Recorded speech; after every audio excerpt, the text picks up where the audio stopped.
Dyma fideo byr i ddangos sut i weld y Gofrestr Safleoedd Ymgeiswyr rhyngweithiol ar-lein.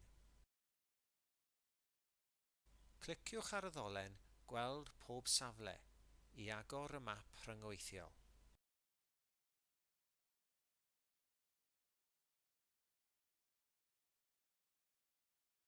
Defnyddiwch Select Tool i symud o gwmpas y map ac olwyn y llygoden i chwyddo i mewn ac allan o'r map i liwio i ardal o ddiddordeb.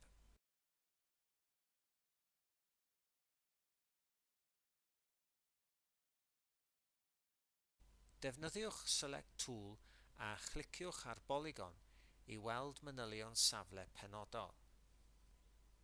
Bydd neidlen yn agor ar ochr dde'r sgrin. Defnyddiwch y saeth cwymplen i ddatgelu'r ddolen URL. Cliciwch ar y ddolen i fynd â chi i fanylion penodol y safle.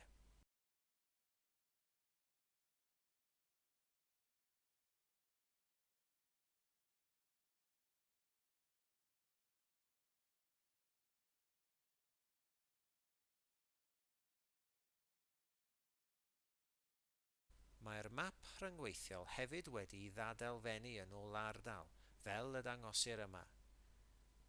Gall hyn fod yn ddefnyddiol os oes gennych chi ddiddordeb mewn ardal benodol.